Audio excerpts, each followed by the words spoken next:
Assalamualaikum warahmatullahi wabarakatuh.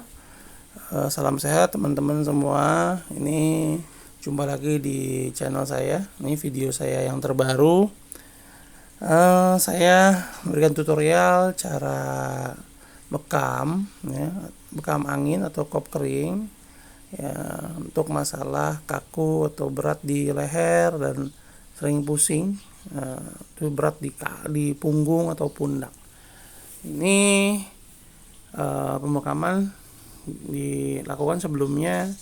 Jangan lupa ya, pakai sarung tangan, mangkok bekamnya disemprot dulu pakai alkohol dan sterilisasi yang baik. Nanti insya Allah akan saya berikan video juga, akan buat video juga tentang sterilisasi mangkok bekam.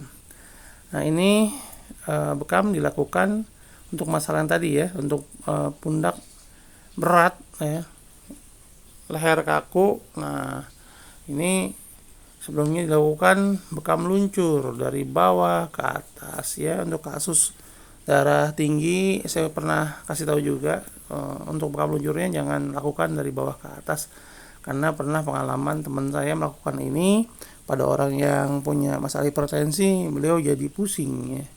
Nah, kalau nggak ada masalah hipertensi silahkan dilakukan bekam luncur dengan arah bawah ke atas ya. Nah, itu terus ini bagus buat menghilangkan angin. Biasanya kalau ada masalah angin sendawa saat dilakukan bekam luncur ini.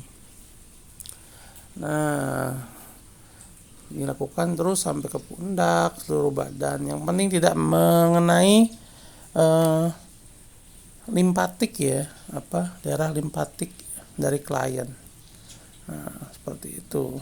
Terus ya, nah terutama yang ada keluhannya, jadi banyakin tuh yang di atas, yang dekat-dekat centong tangan, dekat pundak, di bawah pundak itu ya. Nah, ini udah mulai nih bekam luncur menyampingnya seperti ngerok jadinya ya. Untuk bekam luncur itu kita komunikasi dengan klien atau dengan orang yang kita bekam saat ditarik itu sakit atau tidak gitu ya. Nah, kalau sakit kurangin dikit ya. Nah, kalau nggak sakit tambahin lagi dikit aja, sambil digerakkan ya. Ada kadang ditarik enggak, tapi pas digerakin sakit. Nah, itu berarti kekencangan. Jadi jangan terlalu kencang juga, karena beda saat melakukan bekam luncur sama saat membekam satu titik itu bekam bukan untuk dilakukan peluncuran. Nah, itu beda itunya, kekencangan dari sedotan pompa bekam yang kita berikan. Nah, ini lihat kan badannya di merah. Nah, setelah itu nih masalahnya apa nih, kan tadi pusing, leher kaku, pegel, pundak pegel. Nah, itu yang dilakukan di leher dulu nih 2 titik ya, karena postur badannya yang besar, jadi mangkok bekamnya bisa kita pakai yang kedua, yang besar, yang terbesar kedua ya. Nah, ini diambil di leher, terus diambil di pundak ya, diambil di pundak sesuai dengan keluhan dari klien kita. Nah, kita tarik di situ, kita taruh di situ. Nah, lakukan berpasangan kanan kiri ya. Kita tarik ya. Tanya, kencang nih, cukup nggak gitu. Nah, lakukan kencang dan lebih sedikit ya. Jadi jangan juga dilakukan pelan gitu, atau cuma sekedar nempel, itu nanti efeknya nggak terasa. Jadi tarik terus tambahin dikit, tapi juga tidak membuat klien kita atau orang yang kita bekam tidak nyaman, sakitnya terlalu sakit ya. Dan jangan lupa ini minyak sudah cukup ya, karena kalau kering nggak pakai minyak kadang-kadang perih, orang sakitan ya.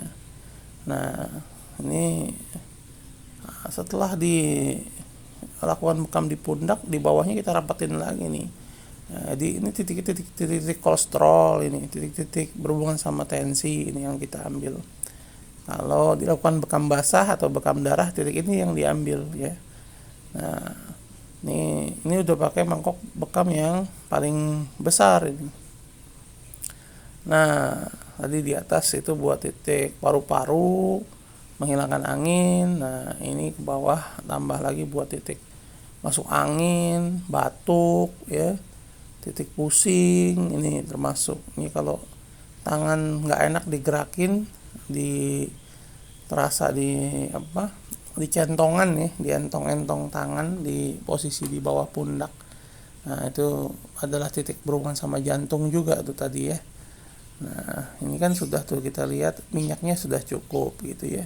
Pasien pun badannya sudah dalam kondisi panas ya, bagus karena sudah kita lakukan bekam luncur tadi untuk memanaskan badan. Jadi kalau yang badannya dingin ya itu bagus dilakukan bekam luncur. Nah setelah itu kan badannya dihangat, nah baru diambil. Tadi yang di atas sudah dicopot ya, ini yang diambil lagi di panggul ya, di pinggul bawah. Ini keluhan-keluhan untuk masalah pinggang, kencing ya, sakit pinggang ya, masalah kencing ya, sakit. Ini biasanya orang-orang sering duduk, bawa motor gitu. Ini diambil di titik ini. Ya ini juga penting nih. Kenapa sih diunyak-unyak dulu? Nanti kalau terasa wah itu sakit, nah itu bisa tuh kita ambil ya, kita komunikasi sama pasien titik itu sakit atau tidak gitu ya. Oh sakit tuh, nah itu diambil titik itu gitu. Nah seperti itu. Nah, nanti dicari lagi titik yang lain ya, sebelah kirinya. Nah untuk titik ini di tengah, kita ambil titiknya itu di sebelah dari tulang. Jadi bibir mangkok itu nggak kena, tidak terkena tulang tengah. Jadi kita ambil pas di belikat ya. Tapi tetap maju pada titik yang kalau dipencet atau ditekan itu pasien akan sakit ya, sakit atau enak. Jadi dua. Kalau dia nggak kesakitan atau enak tuh di situ, nah itu diambil ya. Kalau bahasa terapinya itu kalau saat dia merasakan enak berarti energi dia berkurang atau lagi kurang, dia butuh energi ya. Nah kalau dia kesakitan dia malah itu dibilang berlebihan dalam kondisi yang atau excess. Nah kalau tadi di unyak-unyak enak, nah dia dalam kondisi yin atau defisien ya. Defisien itu artinya lemah. Jadi penting tuh kita cari yang terasa dipencetnya enak atau dipencetnya sakit atau ngegerinjel ya, kita unyak-unyak ngegerinjel, itu bagus kita lakukan pembekaman di titik itu, di spot itu ya. Jangan lupa penterapis juga saat melakukan unyak-unyak tadi jangan dalam kondisi kurang fit ya, karena kadang-kadang kalau kurang fit terus unyak-unyak mencet-mencet badan orang, nanti kitanya yang sakit malah setelah itu ya. Jadi penting juga buat terapis itu menjaga kondisi badan dan menjaga pola makan ya gitu. Nah ini tadi atas sudah, kita ke bawah nih, kita cari titik di betis. Ini sama juga dengan cara kita tuang dulu minyak zaitun atau olive oil yang cukup ya, karena kadang-kadang ada juga orang yang bulu kakinya banyak. Nah kalau minyaknya kurang, perih, nanti mereka bisa kesakitan. Nah ini dicari titiknya nih, titik dari di betis ya, pinggang. Nah, biasanya ya, kalau di betis itu hubungannya juga ke perut ya, angin perut ya. Jadi kalau dicari titiknya nanti diambil di mana pasien merasakan sensasi saat ditekan ya, sakit, kesakitan biasanya. Nah itu diambil titik itu ya, itu biasanya ada masalah di perut ya, atau pencernaan. Nah itu sakit di situ kan, itu diambil. Nah itu titiknya. Nah titik-titik di betis ini nggak semua orang sama ya, nggak semua orang sama. Nah, yang penting teman-teman lakukan aja sepanjang titik betis tengah ya.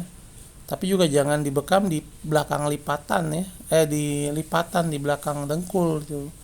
Itu saya tidak menganjurkan untuk dibekam di situ ya. Nah ini titik pas di bawah dari titik di betis. Nah, ini di bawah juga, di atasnya sedikit ya. Nah ini titik ini bagus buat masalah kaki, yang keluhan kaki ya, selain tadi masalah perut ya, ini masalah keluhan kaki ya, misalnya sering berdiri ya, itu ya. Demikianlah video yang sudah saya buat, mudah-mudahan bermanfaat ya. Nantikan video saya yang lainnya ya. Salam sehat, assalamualaikum warahmatullahi wabarakatuh.